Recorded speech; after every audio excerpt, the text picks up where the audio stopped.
kali ini kita akan mengunjungi salah satu tempat wisata yang ada di Jakarta. Tahu nggak sih di mana? Ya betul, Monas. Siapa sih yang nggak tahu Monas?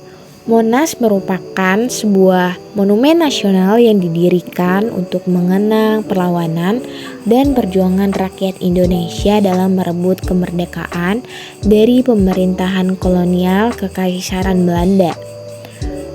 Pembangunannya dimulai pada tahun 1961 pada 17 Agustus di bawah perintah Presiden Soekarno dan diresmikan hingga dibuka umum pada tanggal 12 Juli 1975. Tugu Monas ini dimahkotai lidah api yang dilapisi lembaran emas yang artinya melambangkan semangat perjuangan yang menyala-nyala dari rakyat Indonesia.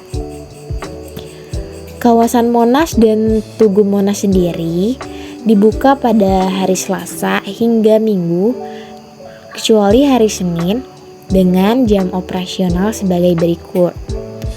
Untuk kawasan Monas sendiri dibuka pukul 6 pagi hingga pukul 4 sore. Dan Tugu Monas dibuka pada pukul 8 pagi hingga 4 sore. Lalu untuk tiket masuk Tugu Monas sendiri dapat dibeli di loket dengan harga sebagai berikut.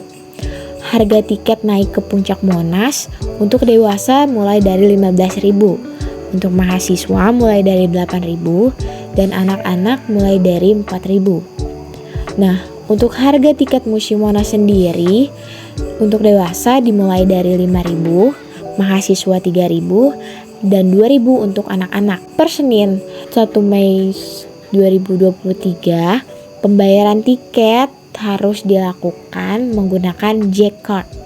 Kartu ini bisa dibeli di loket dengan harga mulai dari 45.000. Bila membeli kartu tersebut, pengunjung akan mendapatkan kartu Jack Card dengan harga 25.000 dan diisi saldo Jack Card sebesar 20.000. Namun, sayangnya saat itu loket pembayaran sangat penuh dan kami belum berkesempatan untuk mengunjungi Tugu Monas.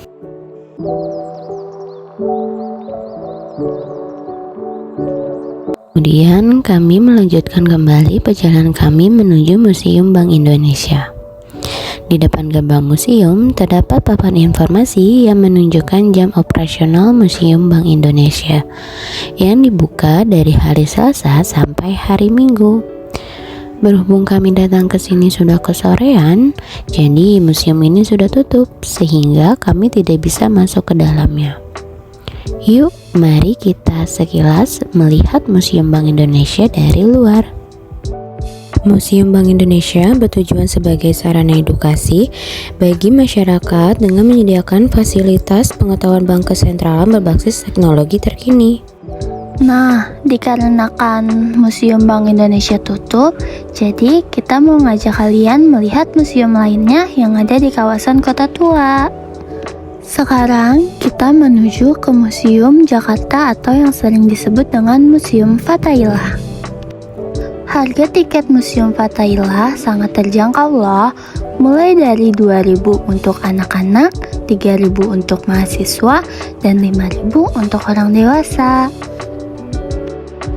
Oh iya, kita juga mau ngasih tahu nih, museum ini beroperasi mulai dari hari Selasa hingga hari Minggu dari pukul 9 pagi sampai 3 sore. Sedangkan pada hari Senin dan hari libur nasional, museum ini tidak beroperasi atau tutup. Tara, dan inilah penampakan dari Museum Fathahillah. Museum Fathahillah awalnya adalah sebuah gedung balai kota untuk perusahaan Hindia Timur Belanda atau yang sering disebut dengan VOC di Jakarta. Bangunan ini didirikan pada tahun 1620 dan memiliki banyak fungsi dari urusan hukum hingga pajak. Ruangan pertama yang kita masuki yaitu ruangan Tarumanegara. Di ruangan ini terdapat prestasi-prestasi peninggalan Tarumanegara. Di antaranya yaitu prestasi Cindahiang yang berisi pujian kepada Purnawarman sebagai raja dari Tarumanegara. Yang kedua yaitu ada prasasti Ciarutan, berisi telapak kaki Punawarman untuk menandakan wilayah kekuasaan Tarumanegara.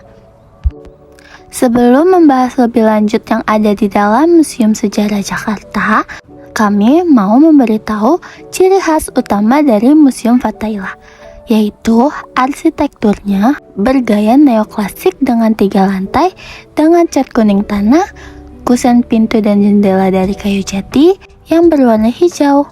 Bagian atap utama memiliki penunjuk arah mata angin. Museum ini memiliki luas lebih dari 1.300 meter persegi. Selain ruangan Tarumanegara, museum ini juga memiliki banyak ruangan, seperti ruangan Jayakarta, ruangan Fathahillah, ruangan Sultan Agung, dan ruangan Batavia. Di dalam museum sejarah ini, kita dapat menemui objek-objek seperti peninggalan sejarah Jakarta, replika-replika peninggalan masa Tarumanegara, hasil penggalian arkeologi, mebel antik mulai dari abad 17 sampai abad 19. Agar museum ini menarik bagi para pengunjung, tata letak koleksi-koleksinya diurutkan berdasarkan urutan waktu sejarah Jakarta, serta Jakarta sebagai pusat pertemuan budaya dari berbagai kelompok suku bangsa, baik orang Indonesia asli maupun orang luar Indonesia. Pameran koleksi di museum ini juga didukung secara grafis dengan menggunakan foto, sketsa, gambar, peta, dan label deskripsi supaya lebih mudah dipahami. Museum ini berupaya menyediakan berbagai informasi mengenai perjalanan panjang sejarah kota Jakarta sejak masa prasejarah hingga masa kini dalam bentuk yang lebih kreatif, serta menyelenggarakan kegiatan yang rekreatif dan menarik guna meningkatkan kesadaran masyarakat akan pentingnya warisan budaya. Sampai di sini penjelasan singkat tentang Museum Sejarah Jakarta, dan sampai jumpa.